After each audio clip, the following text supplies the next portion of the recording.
Memo bibi akwaba ediba emergency Ghana TV esuebusia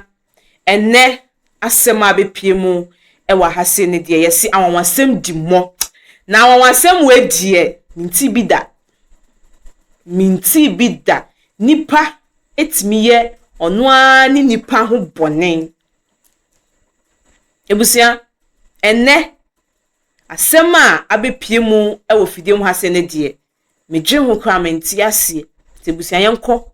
ninku tie mu nsem emra confession yi yenya beme bi abeka asem bi e de akyere ye wasanso etuyefo e de afa asem mu ehu nti yensem yenko ne kuhwe video no emra sisia hye no nso so be subscribe na wa like na do comment nso aba comment section ase yenko ne kuhwe video no me pa cha u frefre me pa cha somfani ma pa cha ho ye de me ho ye de da dia se ma me pa cha no na me hwe anyan kwanta ayi TikTok se bubu obi ane na sefo na me hwe nipa na ase omonka no kre anyan kwanta me ma se ho po ano ne na sefo nya na madam fu bu ho na ne ma e de asase abai ofri no ba na boy fufu anyan kwanta station wa ye friend o say na ne ma ne ko abuta wo more than 5 years ni bayere me ko na me pe bayere ni dia na ya bayere we di nya papa we di o de Robert mo se ne kala asem no a omo ka kire onu nipa kura o ye no betimi abonidi o se asem na omo ka kire onu e ma na ka kire o se we di enye no wo bet me pa cho na nya oba madafu no wo fufu ho no madafu na na ma me de ne ma me de asase abai o mu firi po ano ba boy ni de no wo fufu wo ayi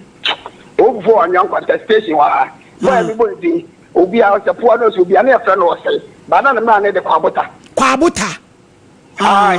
o ko de fi ase kwabota bia be 5 years ni wo wu a wanya nya esi a odo ka de na mo ma me ko po ano ko so ni madafu no nya ye de ye ko do no sense wo fufu wo nti na wo nim bia de e ko so na wo twa ba ho no aso am Kenya nkopon ni medansi ni yenyani nyina amanyame why edi anaba na omo ye dey Sumpa FM omo ye bibisa no na me hwe sei na ade omo ka ye bi mi sei mi fra akomada so ni sei don to si no a de de bebre mo no enya nu bi ni edi o ye timi tabi ye jakko kakra bi ni edi na twibi ni ade ade apete so na ni mo mabra ma ye mo de ne edi adu foforo aye dey apete so ati ase enti mama eti sabi o kani nyina mama no kre ba te bi obi na enya obi ye dey ye if you ask kenke kro onam the olden days ask kenke no ma ye ma ask kenke o keje ti adada mu mama ne de gale fra everybody ese nku dokunu ni gale de enku na mama ye de gale fra se de betu ama wa ye dey aye kase ama ni ba ko do se sabi o to do ku 20 ne bi ato gare e bi abekonko be mienu bra mama Ghana ha no mo pasem surasem asem ya wo kan on se wabobodi usi ni po ka cho friend se kwa abota mama kwa abota yo kwato kwa abota no na kan sa asem ne kire wo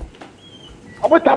ni kwa no anu aka cho timpe ko hu fufu o kwa no anu o ka kire be we dem to timi fro bi se we die ni die we e collect kwa abota na no nya ba bi ko mama o ti asan ko beka e ti ni pa no sebe ebi na nya da enka no kre nkire bi enka so obi ade enya na sese ba te bia na bi die ede me da so jibre ma ye ko hwe video no e ba ye na ye tie mu nstem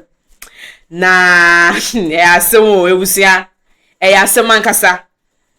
asem a ye nya be ma na ka no ebusia o ka se di omu e de blayen a ye di no e no mu di nwuo eye nanso di onu be di egu ni mu no onu nipa na o ya de di onu be di onu na ebusiafo be di ne de onye ne saa enti wa wo ye se unim se ade ya wo ejo ya wo de hye ade na wo dua no unim se enye nanso pese wo ye de ma yen na ye di ba wo no uni webusiafo oni nye de eni bi ade na ye ho bone saa nti ye wo de se unia be di ade a wundi na de ya we abre nana yenya de papa yesre ema ya ho unim se ade ya wonye ibedi emmoa na pomodin nanso de usika wo penti no be wagin so be de wo be ye de amomo amomo edi na woni webusuafo edi papa no nti nhyira be na obenye fim nhyira ben na wo obenye fim sika wo penti no aya mumma yemfa right process no na yenye bibi yemfa right process no na yemfa nye bibi na yenjai dia yeye no sometimes utimi tie nsem bia na obisa ho senti nipa wei ade we odibi anase wondibi ene na yenua bema na beka kire se ade omode ba abonten e de mayen no enye anu bi na omudi omode no omoye ni different omoye ni separate nti busia yenhye no nso yesi nyo bebre na omode ya na yenjindi na nso yenua bema no abeka bi di akire yen nti yesre mo amu ekuafo ne yepamocho nsada nsa yem yesre mo munye papa no maye wate munye papa no maye na yenia yentena se apomodin mu yepamocho moa na moboa yen nti yesre mo right channel no mumfa so yenim se aya mo penentem se enso but heti yenso eplayen nti yepamocho so metimi aye papa no ayeden edi ama ebusia ha egusa ye Majesty Ghana TV eso channel so be subscribe na wa like na do comment so aba comment section na ase edi ameji so ane keche mami esi enesi ye besan so edi nhyiemu e wa ha biom ebusia makramo